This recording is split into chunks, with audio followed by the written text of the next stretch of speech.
Hey you guys, it's Peter, and welcome to my channel, Peterisms, where I tell stories of my life and just little things that I have learned as I have grown into the person that I am today. And I have my reading glasses, which I'm going to put over here. And I also have both of the Melody Beatty books, which I'm going to put over here. Because as I was sitting here, little Boo Radley just came right over. He always comes when I'm filming my Peterisms videos, don't you? What have you been doing today? He said, well, Dad, I ran around outside and I chased some bugs. And then I was looking at the fluff, and then I was smelling everything outside. And he said, and then I went upstairs and I took a nap. You took a nap? He said, yeah, I took a nap. And now I'm gonna sit with you and help you make your video. I said, okay. So anyway, I was sitting here. He likes to dig in a chair. I was sitting here and I was thinking about some responses that I got on this drama video that I did the other day. So I know that this is kind of a little crossover a little bit between two channels, which is probably strange. People that watch my Peterisms channel are probably like, what are you doing talking about your drama channel? You don't do that over here very often. So I did this drama video the other day, and I was kind of talking about, I don't know if you guys saw it or not, but I was talking about kind of like the OG days of doing drama. And I talked in there about several people that I had had issues with, and the fact that, you know, like I had made amends to them, and like I did inventory. There were like 3 people that I had like made amends to, and that we just had like this, you know, really nice outcome from all of that. And that as time had gone by, no matter the condition of that situation, like I had chosen forgiveness. Like I had just been like, you know, let's just let bygones be bygones. And I wanted to choose forgiveness over that and whatnot, you know. And it was interesting because I started getting a lot of DMs from people and about the video that I made, and people questioning the fact that I forgave some people and not others and whatever, which in all honesty at this point on what is today, the 22nd, on May 22nd of 2023, I really don't harbor any resentment towards anybody on YouTube, off of YouTube, in my personal life, whatever. I literally have no resentments in my life today. Not even organizational resentments, not even financial resentments, nothing. I really have no resentments today in my life. And that is because I work on a pretty regular basis in recovery on removing resentment from my life. We say in recovery that resentments are the #1 offender. And I just do not have luxury in my life to harbor resentments and anger. I just don't.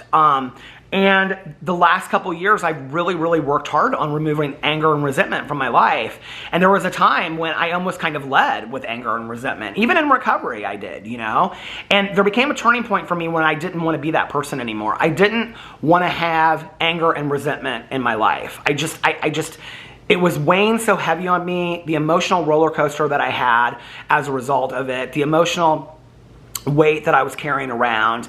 I mean, it was really affecting all areas of my life. It was affecting my marriage, it was affecting my friendships, it was no matter if it was with that person or not, it was affecting so many areas of my life, right? I just was a really unhappy person.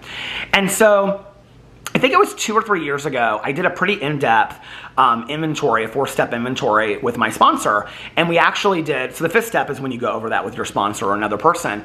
And we did it over 2 days, and we did 9 hours each day. And when I tell you, like, it was an in-depth inventory. And when you do inventory with your sponsor or whoever, but typically with your sponsor, what you do is you make a list of the people or the situations that you're resentful at. You take a look at specifically why you're resentful at that, the areas of your life that's affected, and then you take a look at the 4th column, which is your part in that. Like, what did you do to contribute to that resentment, okay? Which in a lot of situations, like abusive situations and stuff like that, you really don't have a part in it. One of the things that I have had to kind of take a look at through the years is maybe my part in that I'm like holding on to this and I'm choosing not to work through it, like in therapy or something like that, right? But even then, that's not really my part, okay? So there are some situations where my sponsor has said to me, you do not have a part in this, okay? This is a situation, I mean, if you're a child and you're abused, you do not have a part in that, okay? And I want to make that very, very clear.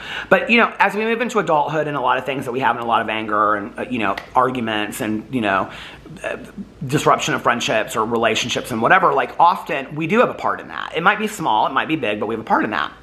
When I was doing my inventory with my sponsor, she would like write down, she had a pad of paper, and so like when we were going through these things, she would write down the like what my part was on that. And what she found out, like as she was going through this, we got to like the 6th person on my inventory, and I mean to tell you, like, I mean, I hadn't done like a full inventory in many years, and so I had like 40, 50 people in my inventory. And as we got down to like the 6th or 7th person, she said to me, she stopped, and she said, I just want to tell you something that's very interesting about this. And I said, what? And she said, your part in all of this is very, very similar in every situation. And she was like, you deal with people in very, very similar manner throughout, you know, all of these different relationships. And so what it allowed me to see is that there's a pattern to the way that I respond to people. There's a pattern to my anger. There's a pattern to how I interact with people. And I didn't want that pattern to continue, right? Which is why in step 6 and 7, we take a look at our character defects, which is where I looked at that. In steps 8 and 9, we make amends to those people, which is what I did, okay? We also did a fear inventory. And so when you do a fear inventory, there's all kinds of things that you can list of being afraid of. You can, like, I'm afraid of sharks. So that was on there, right? But then there was also, like, I was afraid of doing inventory. And she actually gave me this printed off list that you can get online. So you can, like, look online, and it's like a fear inventory for the 4th step. And she gave me this fear inventory. And so I basically just went through and circled all the ones that applied to me, and I wrote them down, right?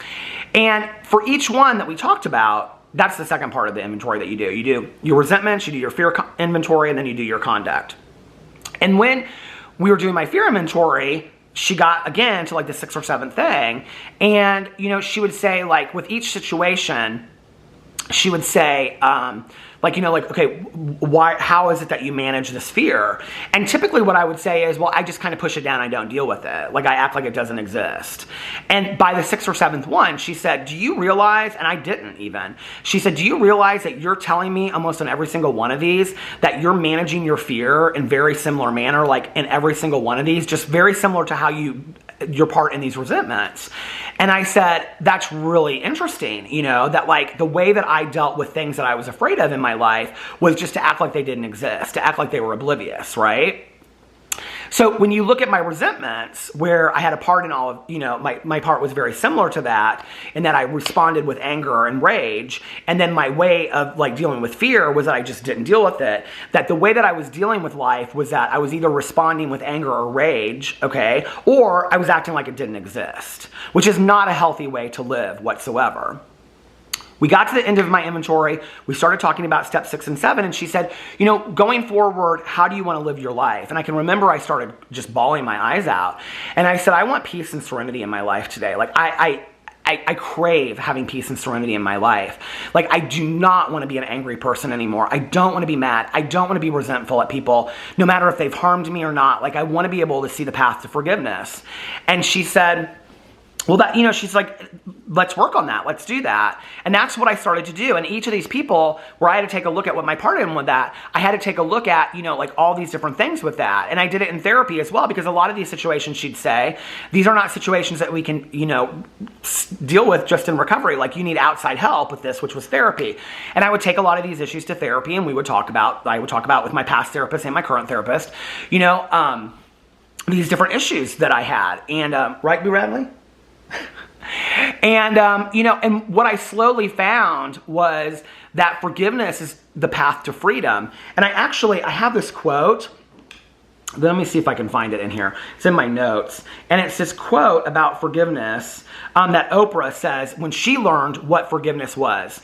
And I've had this note, just to put it in perspective, since 6/25 of 20. Forgiveness is giving up the hope that the past could be any different. It means accepting that it has happened to you. Not accepting that it was okay, but accepting that it has happened. And now what do I do about it so the past does not hold me hostage? And I can remember reading this quote and thinking about the work that I had done and continuing to do the work and thinking to myself, Yeah, I don't want to be held hostage to the past anymore. I don't. I don't want to be held hostage to the fact that somebody talked shit about me, or somebody said something about me behind my back, when I've equally done the same thing. I've equally talked behind people's backs, right? And I don't want to be held to that same standard for the next 10 to 20 years. I don't want to be angry till my last dying breath, you know? I have known people in my life, right? In and out of recovery, people that are sober and people that aren't. I have known people that are angry SOBs till the day they die, and it is no way to live. I want to live with spirit in my heart. I want to live enjoying things like taking Boo Radley out and watching him like follow bugs all over the yard and sniff every flower. I want to have freedom in my heart, you know? And I think that that's hard for people to understand sometimes, especially the amount of DMs that I got where people are like, how could you ever forgive this person and blah, blah, blah, blah, blah.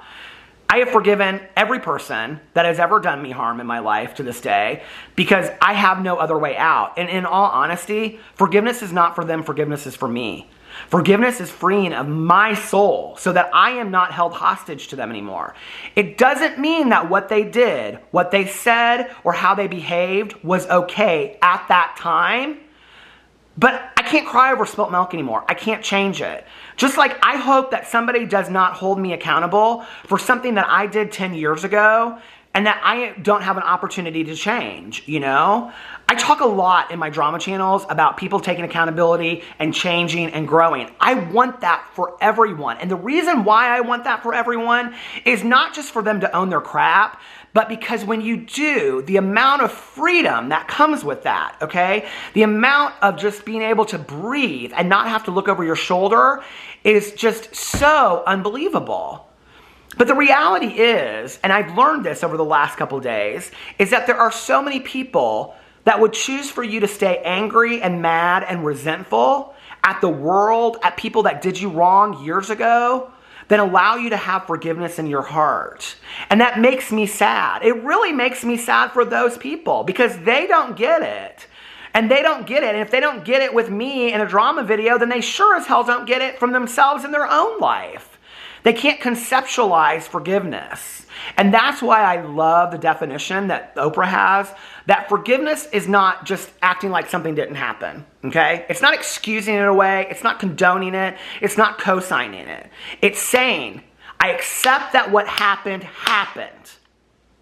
Not that it was okay that what happened, whether it's me or somebody else, not that it was okay, but it happened.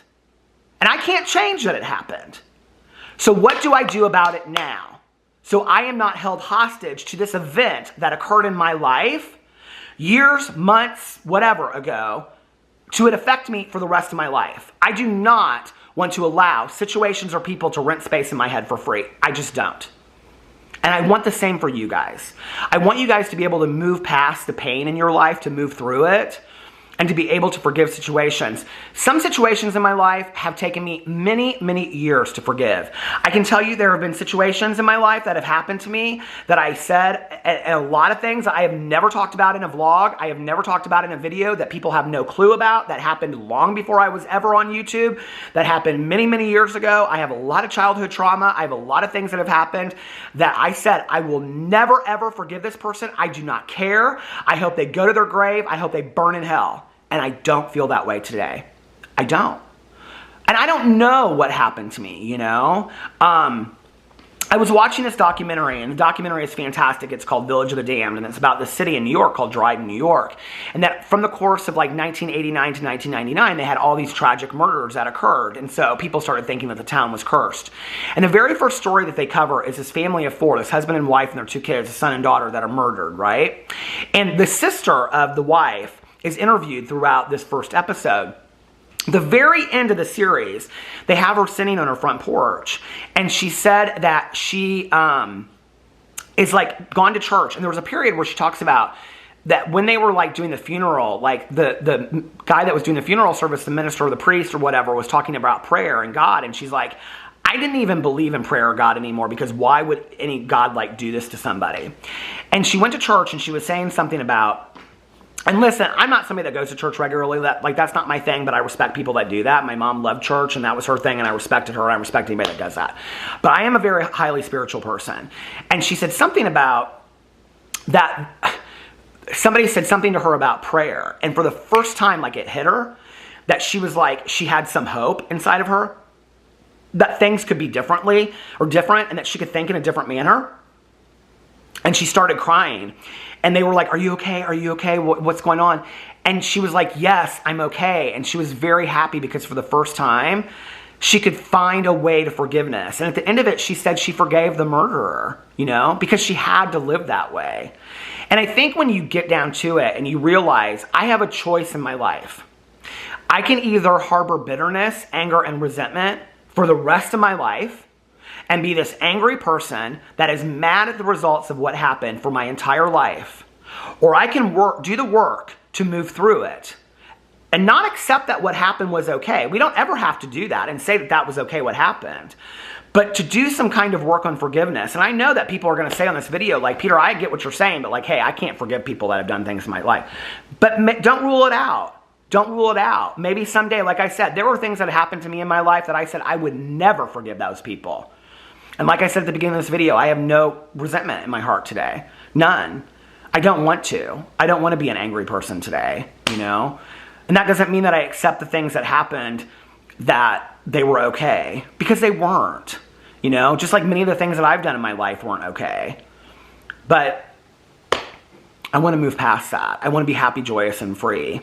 And forgiveness is the key for me to that today, you know? And I'm sorry that there are people out there that don't understand that. I'm sorry that there are people out there that don't get that.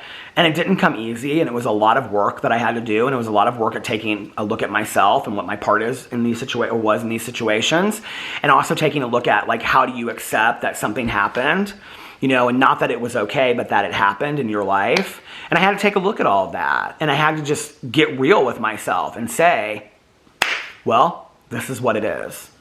And I'm grateful that I did that work, you know? I'm grateful for that because I don't think I'd be the person that I am today if I hadn't done all of that work and taken a look at it. And I want the same for you, you know? And I know that there are some horrendous situations out there that have happened to people that there's no way that you can see forgiveness in your heart. And I totally understand that. One of the things I would suggest to you is don't ever rule it out. I wish somebody would have said to me, at 20 years old, before I was on a path to destruction with drugs and alcohol, maybe today you can't forgive that person, but can you be open to being willing to take a look at it down the road?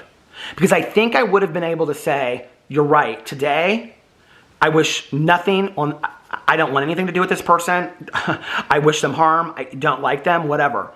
But maybe down the road I can see it differently. I think it would have given me some hope.